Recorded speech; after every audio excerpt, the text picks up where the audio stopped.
नमस्ते दोस्तों, स्वागत है आपका हमारे YouTube channel study work and travel abroad में। दोस्तों आज हम बात करेंगे शेंगन कंट्री हंगरी की। हंगरी सेंट्रल यूरोप का एक देश है दोस्तों। हंगरी अपना बॉर्डर 7 डिफरेंट देशों के साथ शेयर करता है। ये 7 देश हैं Slovakia, Austria, Ukraine, Romania, Slovenia, Serbia and Croatia.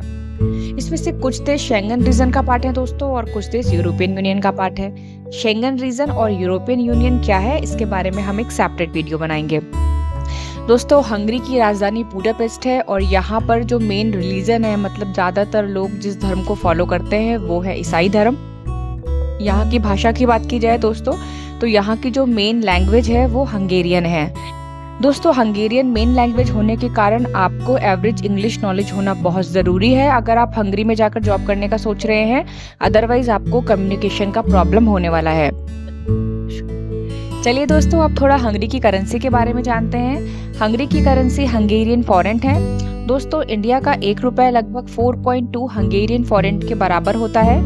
यहाँ पर जो सैलरीज होती हैं वो 4 लाख 5 लाख हंगेरियन फॉरेंट ऐसी होती हैं। अब जब हमने सैलरीज की बात कर ली है तो चलिए जानते हैं कि हंगरी में ज़्यादातर कौन सी जॉब्स अवेलेबल होती हैं दोस्तों।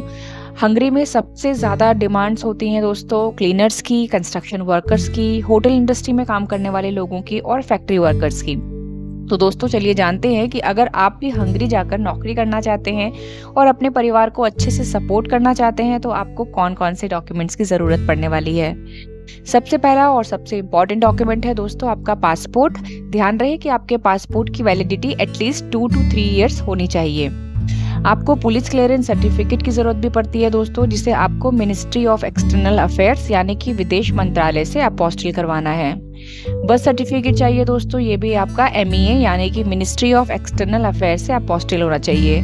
एजुकेशन सर्टिफिकेट होना आपके लिए मस्ट है दोस्तों। आपके पास 8th का 10th का एजुकेशन सर्टिफिकेट होना चाहिए और वो सर्टिफिकेट भी आपको मिनिस्ट्री ऑफ एक्सटर्नल अफेयर्स से अपोस्टिल करवाना होता है। ये सब डॉक्यूमेंट्स के अलावा दोस्तों आपको 6 महीने का बैंक स्टेटमेंट शो करना पड़ता है, जिससे आपकी फाइनेंशियल स्टेबिलिटी पता चलती है। दोस्तों अपोस्टिल क्या होता है और इसकी ज़रूरत क्यों होती है, ये हम कैसे कराते हैं, इस प्रोसीजर पे भी हम एक सेपरेट वीडियो आपके लिए लेकर आएंगे। चलिए दोस्तों अब बात करते हैं कि हंगरी में जॉब सर्च का प्रोसेस क्या है। आप ऑनलाइन ट्राई कर सकते हैं। हंगरी में जो भी अच्छी कंपनीज है आप उनकी वेबसाइट में सर्च कर सकते हैं, उनके जॉब पोर्टल्स में जाकर आप वहां पे डायरेक्ट अप्लाई कर सकते हैं, या फिर आप किसी कैरियर कंसल्टेंट या फिर किसी एम्प्लॉयमेंट एजेंसी की हेल्प लेकर भी हंगरी में अपने लिए सूटेबल जॉब देख सकते हैं। प्रोसेस कैसा होता है दोस्तों इसका, सबसे पहले आपका पासपोर्ट, आपकी CV, आपका एजुकेशन सर्टिफिकेट हंगरी के एम्प्लॉयर के साथ शेयर किए जाते हैं। फिर हंगरी का जो एम्प्लॉयर होता है वो आपके लिए वर्क परमिट अप्लाई करता है अपने लेबर डिपार्टमेंट या इमिग्रेशन डिपार्टमेंट के साथ, और जब उसकी रिक्वेस्ट अप्रूव हो जाती है तो फिर आपका वर्क परमिट इशू हो जाता है।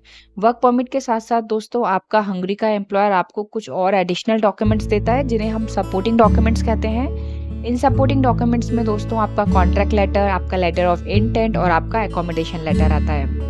दोस्तों जब सारे डॉक्यूमेंट्स रेडी हो जाते हैं तो आपको अपना वीज़ा एप्लीकेशन फॉर्म एक भरना है, एक अपेंडिक्स 6 फॉर्म आपको भरना है, और फिर हंगरी की एम्बेसी या फिर हंगरी के कॉन्सुलेट में जाकर आपको अपनी वीज़ा एप्लीकेशन सबमिट करनी होती है। ध्यान रहे दोस्तों, हंगरी की एम्बेसी या फिर हंगरी के कॉन्सुलेट में डॉक्यूमेंट सबमिट करने के लिए, वीज़ा एप्लीकेशन सबमिट करने के लिए हंगरी के एम्प्लॉयर को एम्बेसी या कॉन्सुलेट में मेल भेजना पड़ता है, और एम्प्लॉयर का मेल आने के बाद ही हंगरी की एम्बेसी या फिर हंगरी का कॉन्सुलेट आपको अपॉइंटमेंट डेट अलॉट करता है, जिस डेट पे जाकर आप अपनी वीज़ा एप्लीकेशन सपोर्टिंग डॉक्यूमेंट्स के साथ वहाँ पर जमा कर देते हैं। दोस्तों आपका जो डॉक्यूमेंट्स होते हैं वो 3 to 8 वीक में उन पे डिसीजन आता है।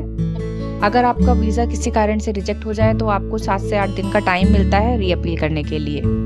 चलिए दोस्तों अब बात करते हैं कि अभी हमारे पास हंगरी में कौन कौन सी पोजीशंस अवेलेबल है।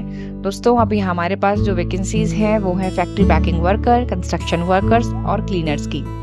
अगर आपके पास रिक्वायर्ड डॉक्यूमेंट्स हैं और आप हंगरी के लिए अपना प्रोसेस स्टार्ट करना चाहते हैं तो आप हमसे कनेक्ट कर सकते हैं। आप हमें व्हाट्सएप मैसेज कर सकते हैं, डायरेक्ट कॉल कर सकते हैं, या फिर आप हमें ईमेल भी भेज सकते हैं। ये सारी डिटेल्स मैंने नीचे स्क्रीन पे मेंशन कर दी है। इसके अलावा डिस्क्रिप्शन बॉक्स में भी ये सारी डिटेल्स अवेलेबल हैं। आज के वीडियो में बस इतना ही दोस्तों। जल्दी ही मिलेंगे एक नए इन्फॉर्मेटिव वीडियो के साथ और साथ में न्यू जॉब अलर्ट्स को लेके। तब तक के लिए आप अपना ख्याल रखिए। Take care, bye bye.